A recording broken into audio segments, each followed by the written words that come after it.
बघा आपण ट्रान्सफॉर्मर शिकलेले आहेत, ठीक आहे। आता या ट्रान्सफॉर्मर मध्ये आपल्याला लॉसेस काय आहेत ते बघायचे आहेत। लॉसेस किती आहेत त्यामध्ये? मेन लॉसेस पडतात 2। मग त्या 2 पैकी आपण एक एक शिकणार आहोत। मग फर्स्ट आहे कॉपर लॉस आणि दुसरा आहे आयर्न लॉसेस।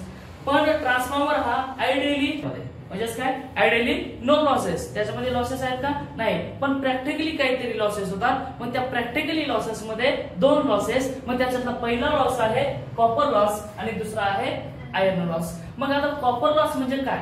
की जे काही लॉसेस हे कॉपर मध्ये होतात त्याला म्हणायचं कॉपर लॉसेस, आणि जे काही लॉसेस आयर्न कोर मध्ये होतात त्याला म्हणायचं आयर्न लॉसेस। मग पहिला मध्ये बघा कॉपर लॉसेस मध्ये 2 वाइंडिंग, पहिली वाइंडिंग म्हणजे प्रायमरी वाइंडिंग आणि दुसरी म्हणजे काय?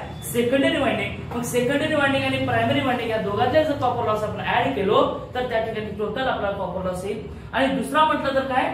जे काही आयर्न लॉसेस आहेत त्यामध्ये 2 टाइप पडतात। एक आहे हिस्टेरिसिस लॉसेस आणि दुसरा आहे एडी करंट लॉसेस। मग हे जे काही दोन्ही लॉसेस आहेत ते डिपेंड्स ऑन कोर। मग कोरच्या आता बघा यामध्ये हिस्टेरिसिस लॉसेस आहेत। मग या हिस्टेरिसिस लॉसेसला जर कमी करायचं असेल तर काय करू शकतो आपण?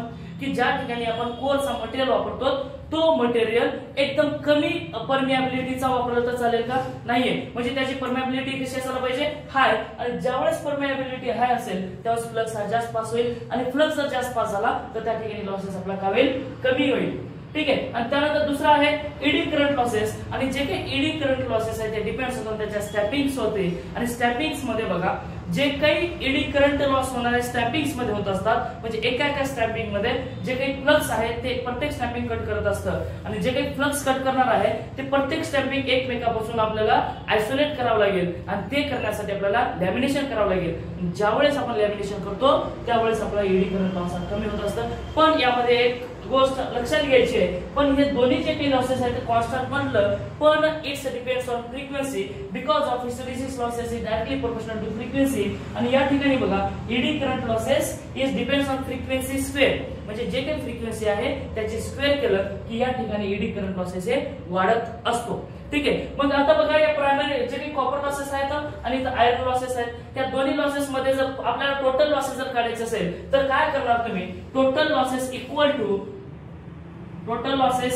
टू आपल्याला करावं लागेल कॉपर लॉसेस म्हणजे PCU प्लस PI। त्यावेळेस आपल्याला भेटत असेल ट्रान्सफॉर्मरचा टोटल लॉसेस, ठीक आहे। थँक्यू। जर व्हिडिओ आवडला असेल तर लाईक करा, शेअर करा आणि सबस्क्राईब करायला मात्र विसरू नका।